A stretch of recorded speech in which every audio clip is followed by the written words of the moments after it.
नमस्ते दोस्तों। 5 जुलाई के डेली न्यूज़ एनालिसिस में आप सभी का स्वागत है। आज हमने टॉप 8 न्यूज़ को पिक करा है और उनसे रिलेटेड आप सभी को जैसे पता है कि हमारा जो पैटर्न रहता है कि पहले न्यूज़ को कवर करते हैं, फिर जो न्यूज़ का बैकग्राउंड रहा है, प्रीलिम्स के कुछ बूस्टर पॉइंट्स ऐड करते हैं हम, साथ ही साथ मेंस के बूस्टर पॉइंट्स और लास्ट में प्रीलिम्स का एक अभ्यास प्रश्न और साथ ही साथ एक मेंस का अभ्यास प्रश्न जिसमें अपन ने अभी ये नया ऐड किया है कि इसका आप मॉडल फ्रेमवर्क भी हम आपको प्रोवाइड करवाएंगे कि इसका आंसर क्या लिखा जा सकता था, मुख्य रूप से इस आंसर्स में क्या-क्या आएँगे, ठीक है? तो आपके कोर्सेज़ से रिगार्डिंग जो भी डाउट्स हो ना वो इस नंबर पर आपको व्हाट्सएप मैसेज डालना है, ठीक है? आपको सिर्फ व्हाट्सएप पे मैसेज डालना है, यहाँ पर कॉल वॉल नहीं लगेगा, ठीक है? तो आपको जो भी हमारे कोर्सेज़ से रिगार्डिंग जो भी डाउट्स हो वो ऐप ज़रूर डाउनलोड कर लेना, डिस्क्रिप्शन या फिर कमेंट सेक्शन में ऐप की लिंक है ना वो पिन करके रखिए, ठीक है? तो न्यूज़ को स्टार्ट करते हैं। देखिए, पहली जो न्यूज़ है वो क्या है कि प्रधानमंत्री जी ने गुजरात के साणंद में भारत के पहले व्यावसायिक ओएसएटी संयंत्र का उद्घाटन किया है। अब ये क्या है? इससे पहले ये जान लेते हैं कि ये न्यूज़ किस में काम आएगी। जीएस पेपर 3 साइंस टेक और बुनियादी ढांचा निर्माण है ना, वहाँ कहीं न कहीं इसको मेंस से रिलेटेड कुछ पॉइंट्स ऐड किए जा सकते हैं। देखिए, प्रधानमंत्री ने गुजरात के साणंद में CG semi outsource semiconductor assembly and test OSAT किससे रिलेटेड है? सेमी आउटसोर्स सेमीकंडक्टर असेंबली मतलब सेमीकंडक्टर को कहीं न कहीं असेंबल्ड करने का यहाँ पर काम किया जाएगा। ये भारत में वाणिज्यिक चिप पैकेजिंग की शुरुआत करने वाला तीसरा प्रमुख संयंत्र है, जो कि सालाना 20 करोड़ से ज़्यादा चिप निर्माण, है ना? जिनका यूज़ कहीं न कहीं कंप्यूटर, मोबाइल वगैरह में जो होता है ना, तो उसका निर्माण किया जा रहा है और इसका लक्ष्य है ना वो सालाना 500 करोड़ यूनिट्स तक पहुँचाना है इनका टारगेट से, ठीक है? अब प्रीलिम्स के लिए क्या इंपॉर्टेंट पॉइंट्स है यहाँ से? ओएसएटी क्या है? ये सेमीकंडक्टर वैल्यू चेन का एक महत्वपूर्ण हिस्सा है जहाँ फैब्रिकेटेड सिलिकॉन वेफर्स का परीक्षण किया जाता है और उन्हें अंतिम आईसी इंटीग्रेटेड सर्किट चिप में पैक किया जाता है। यानी कि ये वैल्यू चेन का काम करता है। यहाँ पर पूर्ण रूप से कार्य नहीं किया जाएगा, पूर्ण रूप से जो चिप निर्माण है वो नहीं होगा। वो कहीं न कहीं फैब्रिकेटेड जो सिलिकॉन वेफर्स जो होते हैं ना उनका परीक्षण किया जाएगा और उन्हें अंतिम आईसी इंटीग्रेटेड जो सर्किट है उसके साथ में उसको पैक किया जाएगा, ठीक है? सेमी सेमिकॉन जो इंडिया प्रोग्राम है ना, प्रीलिम्स के लिए इंपॉर्टेंट है, इस न्यूज़ से रिलेटेड है। भारत सरकार ने देश में सेमीकंडक्टर और इकोसिस्टम डिस्प्ले इकोसिस्टम के विकास के लिए 76,000 करोड़ रुपए की वित्तीय प्रोत्साहन को लागू किया था, ठीक है ना? तो ये कहीं न कहीं सेमिकॉन मिशन जो है ना उसके अंतर्गत बढ़ावा दिया जा रहा है इसको।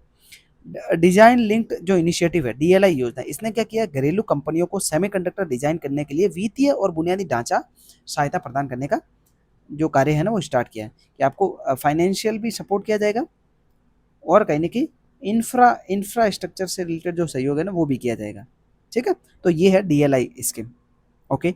मेंस के लिए क्या इंपॉर्टेंट हो सकता है कि अगर इस तरीके की अपन चीज़ें विकसित करें तो कहीं न कहीं अपन स्ट्रैटेजिक रूप से आत्मनिर्भरता अचीव कर सकते हैं। जैसे कि वैश्विक चिप आपूर्ति श्रृंखला में ताइवान और दक्षिण कोरिया पर निर्भरता सभी देशों की है और कहीं न कहीं चीन भी है इस रेस में।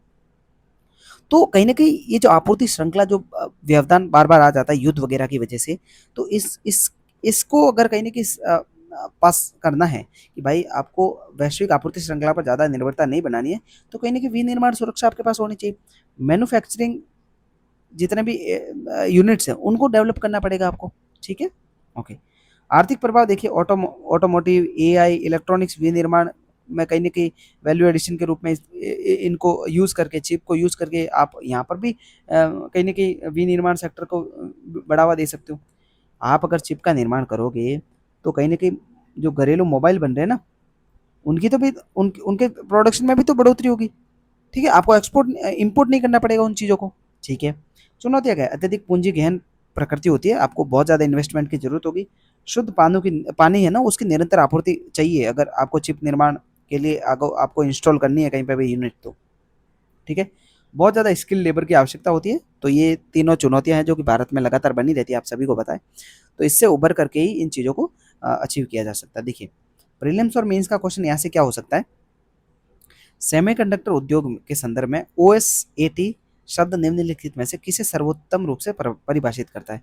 तो ये कहीं न कहीं जो प्रक्रिया है जिसमें सिलिकॉन वेफर्स का परीक्षण किया जाता है और उन्हें अंतिम उपयोग के लिए चिप में पैक किया जाता है, ठीक है? तो बी हो जाएगा इसका आंसर सही, ठीक है? ओके। अब मेंस का अभ्यास क्वेश्चन देखिए, सेमीकंडक्टर उद्योग में आत्मनिर्भरता केवल एक आर्थिक आवश्यकता नहीं है बल्कि एक रणनीतिक अनिवार्यता भी है। सेमिकॉन इंडिया कार्यक्रम के संदर्भ में भारत के समक्ष मौजूद अवसर और प्रमुख बाधाओं का समालोचनात्मक आपको मूल्यांकन करना है। ठीक है, तो देखिए क्या क्या लिखा जा सकता है इसमें कि इंट्रोडक्शन में तो आप लिखोगे कि भाई साणंद में नए ओएसएटी संयंत्र का उद्घाटन हुआ है, जो कि कहीं ना कहीं जो हालिया सेमीकंडक्टर चिप निर्माण है उसकी महत्ता को स्टेब्लिश कर रहा है ना, भारत भी कहीं ना कहीं इन्वॉल्व हो रहा है इसमें। अब रणनीतिक और आर्थिक अवसर में देखिए इलेक्ट्रॉनिक्स आपूर्ति है, चीन प्लस वन की जो नीति है, ऑटोमोबाइल, रक्षा, एआई मोर्चे पर आपको अगर जियो पॉलिटिकली आपको सुरक्षा अचीव करनी है और कहीं ना कहीं उच्च तकनीकी आपको रोजगार क्रिएट करने हैं, तो ये चीज़ें आपको करनी पड़ेगी। प्रमुख बाधाएं कौन कौन सी है? अरबों गैलन अत्यधिक जो शुद्ध पानी है उसका यूज होता है ना, आपको मतलब लगातार बिजली की आवश्यकता होगी, अत्यधिक बहुत ज़्यादा इन्वेस्टमेंट इसमें ज़रूरत होती है। ठीक है, जो विशिष्ट जो प्रतिभा है उसकी कमी है आपके पास, कौशल युक्त रोजगार की कमी है, कौशल कम है आपके पास। ठीक है, निष्कर्ष में क्या लिखोगे कि भारत चिप टू स्टार्टअप जैसे कार्यक्रमों के तहत कौशल संवर्धन पर ध्यान दिया जा सकता है, जिसकी वजह से वैश्विक जो सेमीकंडक्टर मानचित्र है ना, उधर एक भारत एक महत्वपूर्ण खिलाड़ी बनकर के उभर सकता है। ठीक है, तो ये इसका आंसर हो सकता है। ठीक है, आ गया समझ में? ओके, आगे देखते हैं। भारत इजराइल द्विपक्षीय निवेश समझौता आधिकारिक तौर पर लागू हो गया है। देखिए द हिंदू और पीआईबी दोनों में न्यूज थी। जीएस पेपर 2 अंतर्राष्ट्रीय संबंध द्विपक्षीय जो समझौते इससे जोड़ करके इसको लिखा जा सकता है। देखिए 8 जुलाई 2025 को नई दिल्ली में हस्ताक्षरित 8 सितंबर 2025 को जो हस्ताक्षर हुआ था भारत इजराइल द्विपक्षीय निवेश समझौता, उसको आधिकारिक तौर पर 4 जुलाई को लागू कर दिया है। ठीक है, और ये दोनों देशों के बीच में विश्वास बढ़ाने और एफडीआई को सुगम बनाने के लिए डिजाइन किया गया था। देखिए प्रीलिम्स के लिए क्या इंपॉर्टेंट है, बीआईए का नोडल एजेंसी कौन सी है? ठीक है ना, भारत इजराइल जो द्विपक्षीय निवेश समझौता है इसकी नोडल एजेंसी कौन है? तो भारत की ओर से तो ये समझौता वित्त मंत्रालय के आर्थिक मामलों के विभाग द्वारा संचालित किया जा रहा है। ठीक है, मॉडल बीआईटी जो 2016 है वो भारत अपने सभी नए द्विपक्षीय निवेश जो है उन समझौतों को अपने मॉडल द्विपक्षीय निवेश संधि 2016 के आधार पर बातचीत कर रहा है। ठीक है ना, मतलब इनकी संधि का आधार कौन सा? 2016 वाली जो संधि है ना वही इनका मुख्य आधार है, जिसमें राष्ट्रीय संप्रभुता और कराधान जैसे मामलों पर अंतर्राष्ट्रीय मध्यस्थता से इसको बाहर रखा गया। ठीक है, ओके। I2U2 भारत और इजराइल दोनों ही I2U2 के भी मेंबर है। भारत, इजराइल, अमेरिका और यूएई है ना, वो आर्थिक मंच है एक, वहाँ पर भारत और इजराइल दोनों ही अपना साझा मंच करते हैं। ठीक है, ओके। मेंस के लिए देखिए इंपॉर्टेंट पॉइंट्स क्या हो सकते हैं? तकनीकी सहयोग, इजराइल के पास उन्नत कृषि, ड्रिप इरिगेशन, साइबर सुरक्षा, रक्षा नवाचार है, और ये समझौता भारतीय बाजारों में इजरायली पूंजी और तकनीकी के प्रवाह को सुरक्षित करेगा। कि भाई भारत के अगर भारत में कृषि संकट आपको देखने को हर बार मिलता है, तो इजराइल से जो उन्नत कृषि वाली जो भी उनके ड्रिप इरिगेशन वगैरह है, साइबर सुरक्षा में जो उन्होंने सफलता हासिल करी है, रक्षा जो नवाचार में उन्होंने जो अचीवमेंट करे हैं, मतलब अचीव करे हैं, तो उनको कहीं ना कहीं भारतीय बाजारों को भी मौका मिलेगा कि वहाँ से कुछ सीखे।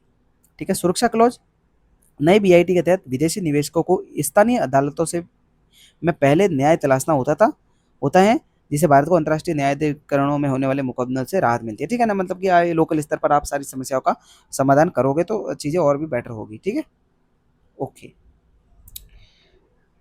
ठीक है।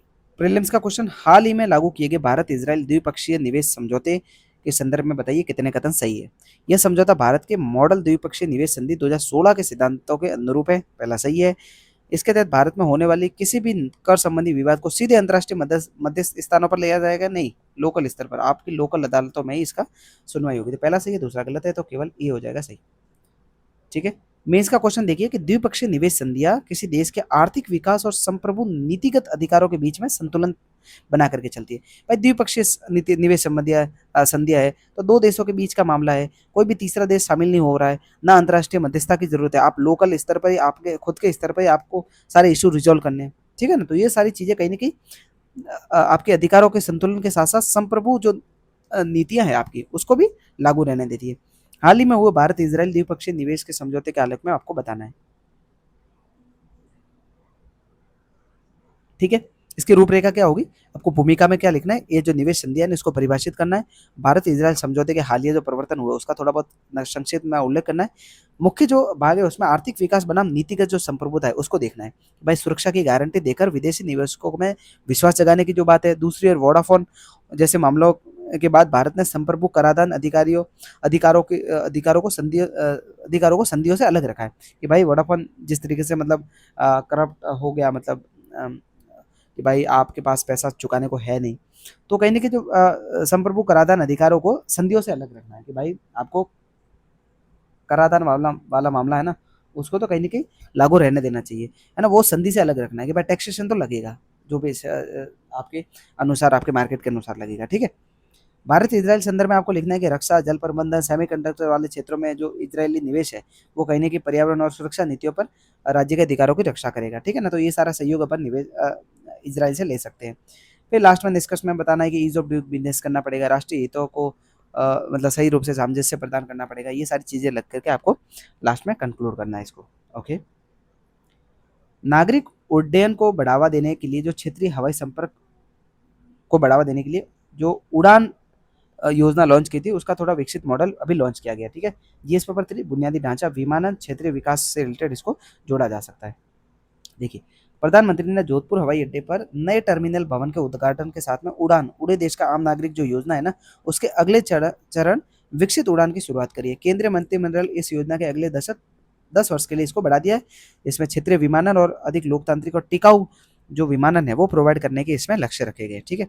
प्रीलिम्स के लिए पॉइंट देखिए, योजना का परिचय देखिए, उड़ान अक्टूबर 2016 में नागरिक उड्डयन मंत्रालय द्वारा लॉन्च की गई थी। इसके तहत अब तक 669 मार्ग और 95 हवाई अड्डे, हेलीपोर्ट, वाटर एरोड्रोम वगैरह है, वो संचालित किए जा चुके हैं अभी तक। फंडिंग कहाँ से आती है? ये वायबिलिटी जो गैप फंडिंग है ना, उस पर काम करती है, जिसमें केंद्र और राज्य सरकार मिल करके कुछ पैसा मतलब कंट्रीब्यूट करते हैं। गृह रेटिंग क्या है? जोधपुर के नए टर्मिनलों को 5 स्टार रेटिंग दी गई है और ये सारे हरित भवन निर्माण से रिलेटेड जितने मानक होते हैं ना, उसके तहत इसको लॉन्च किया जाता है।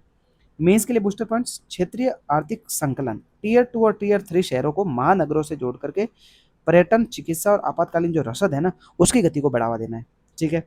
सतत विमानन की जो संरचना है, कहीं न कहीं जो अवसंरचना है, उसको वर्षा जल संचयन के साथ में जोड़ना चाहिए, ऊर्जा कौशल प्रणालियों के साथ में जोड़ना चाहिए, स्थानीय जो सांस्कृतिक वास्तुकार है, झरोखे, मेहराब, उनका एकीकरण करना चाहिए। क्योंकि ये सारी चीज़ें कहीं न कहीं अदर रोज़गार क्रिएशन करेगी, जलवायु सक्षम जो आप परियोजनाओं को स्टार्ट करोगे, तो वो कहीं न कहीं जलवायु से कॉम्बैट करने में भी आपका सहयोग लोकल लेवल पर कर सकती है। सरकार के बुनियादी ढांचा विकास कार्यक्रम, गृह रेटिंग से संबंधित किससे है? तो ये है पर्यावरण अनुकूलन, टिकाऊ भवनों के डिजाइन और उनके प्रदर्शन का आकलन करना, ठीक है? तो सी हो जाएगा आंसर। मेंस का आंसर देखिए, उड़ान, उड़े देश का आम नागरिक, भारत के नागरिक उड्डयन परिदृश्य को व्यापक रूप से बदला है, लेकिन क्षेत्रीय हवाई संपर्क को आर्थिक रूप से व्यवहारिक बनाए रखना अभी भी एक चुनौती है। समीक्षा कीजिए। इसमें आप क्या-क्या लिखोगे कि भाई भूमिका में तो विकसित उड़ान के जो हालिया जो प्रधानमंत्री मोदी जी ने जो जोधपुर में जो इनॉग्रेट किया है, उसको उल्लेख करके लिख सकते हो, ठीक है ना? किफ़ायती जो क्षेत्रीय कनेक्टिविटी है, उसको बढ़ावा देने के लिए इसको स्टार्ट किया गया था। भूमिका में आपने स्पष्ट कर लिया। सफलता में क्या लिखोगे? 1.66 करोड़ यात्रियों को लाभ मिला है। नए एरोड्रोम, टियर 2 और 3 शहरों में वाणिज्यिक व्यावसायिक जो उड़ान गतिविधियां हैं, जो उड़ानें हैं, वो भरी गई है। व्यावसायिक और परिचालन चुनौतियां क्या है? कम मांग वाले रूट है ना, उन पर 3 साल की सरकारी सब्सिडी है, उसके बाद में उस सब्सिडी को खत्म कर दिया जाएगा, जिसकी वजह से क्या हो जाता है, उड़ानें बंद हो जाती है, रात्रि लैंडिंग की सुविधाओं में कमी होती है, विमानन ईंधन है ना, उसकी कीमतें बढ़ जाती है ना, उसको अपन नहीं मतलब अफोर्डेबल वो नहीं रह पाता, अगर आपके पास इन्वेस्टमेंट नहीं है तो वे फॉरवर्ड क्या हो सकता है, राज्यों द्वारा वैट को कम करना चाहिए, यानी कि जो फ्यूल है उस पे, और छोटे विमान है ना, उनके बेड़ों को बढ़ावा दिया दिया जाना चाहिए। उड्डयन को मल्टी मॉडल परिवहन के साथ में जोड़ना भी चाहिए, ठीक है? हाँ। सहकारिता मंत्रालय के 5 वर्ष पूरे हुए, सहकार से समृद्धि उत्सव शुरू किया गया, ठीक है? 30 जून से 6 जुलाई, है ना? ये सप्ताह चला था। जीएस पेपर 2 संवैधानिक और वैधानिक निकाय, जीएस पेपर 3 कृषि और ग्रामीण अर्थव्यवस्था से जोड़कर के इसको लिखा जा सकता है, ठीक है? जुलाई 2021 में गठित केंद्रीय सहकारी मंत्रालय ने अपने 5 वर्ष पूरे कर लिए, है ना? और ये थीम आधारित उत्सव मनाया जा रहा है और 6 जुलाई 2026 को भारत मंडपम में इसका समापन होगा। इसका मुख्य ध्यान क्या है? पैक्स जो है ना, प्राथमिक कृषि ऋण समितियां, उनके कंप्यूटरीकरण को और विविधीकरण को बढ़ावा देने के लिए इसको स्टार्ट किया गया है। देखिए, प्रीलिम्स के लिए क्या इंपॉर्टेंट होगा, संवैधानिक प्रावधान क्या है? 97th कॉन्स्टिट्यूशन अमेंडमेंट एक्ट 2011 के तहत सहकारिता से संबंधित कुछ प्रावधान जोड़े गए थे, जिसमें भाग 3 में अनुच्छेद आर्टिकल 19 के sub clause 1 sub clause C के तहत सहकारी समितियां बनाने का एक मौलिक अधिकार आपको प्रोवाइड किया था, ठीक है? आर्टिकल 43 बी क्या कहता है, जो कि राज्य के डीपीएसपी से रिलेटेड है, सहकारी समिति को बढ़ावा देने के लिए इसे जोड़ा गया है और साथ ही साथ भारतीय संविधान है ना, उसमें भाग 9B भी ऐड किया गया, ठीक है। तो 43 आर्टिकल 43 सब क्लॉज बी और भाग 9B भी नया ऐड किया गया। पैक्स का सुदृढ़ीकरण कैसे हो सकता है? जो पैक्स है ना, वो त्रिस्तरीय सहकारी ऋण संरचना का सबसे निचला स्तर है, जो सीधे किसानों से जुड़ा हुआ होता है, ठीक है। तो इनका सुदृढ़ीकरण कहीं ना कहीं किसानों को ऋण प्रोवाइड करने में हेल्प कर सकता है, ठीक है।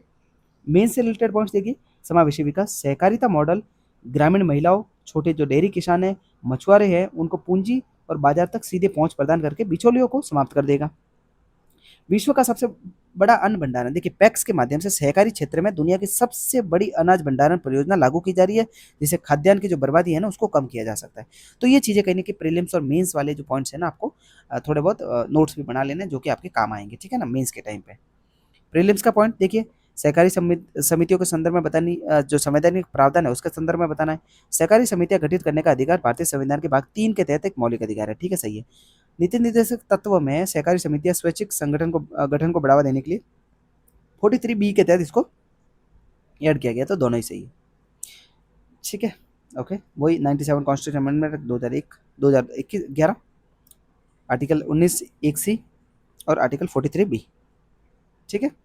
मैं इसका क्वेश्चन, भारत में ग्रामीण समाज और कृषि अर्थव्यवस्था के लोकतांत्रिकरण में सहकारी आंदोलन की भूमिका अत्यंत महत्वपूर्ण रही है। सहकारिता जो मंत्रालय है उसके पिछले 5 सालों के सुधार, जिसमें पैक्स का आधुनिकीकरण, इसके संदर्भ में आपको मूल्यांकन करना है, ठीक है। अब देखिए रूपरेखा क्या होगी कि सहकार से समृद्धि के विजन वाला जो आपका भारत सरकार का जो विजन है, इसको स्पष्ट करते हुए सहकारिता मंत्रालय के जो 5 वर्ष है ना, उसकी पृष्ठभूमि बताइए। 97 जो कॉन्स्टिट्यूशन अमेंडमेंट एक्ट है उसको भी ऐड करना है आपको, ठीक है। ग्रामीण विकास और कृषि में क्या भूमिका रही है? अनाज की आसान उपलब्धता मतलब हुई है उसमें। अमूल और जो इफ़को जैसे जो सफल मॉडल है, उसमें किसानों को जो सामूहिक सौदेबाजी की जो शक्ति दी है, उससे कहीं न कहीं मतलब डेवलपमेंट हुए हैं काफ़ी। किसानों को मतलब उससे फ़ायदा मिला है, उसकी इनकम बढ़ी है किसानों की। मंत्रालय के तहत हालिया सुधार के पैक्स का कंप्यूटरीकरण, बहुउद्देशीय पैक्स, जन औषधि केंद्र है, साझा सेवा केंद्र है, ब्लॉक स्तर पर विश्व की सबसे बड़ी अनाज भंडारण जो योजना है, वो लागू करना है।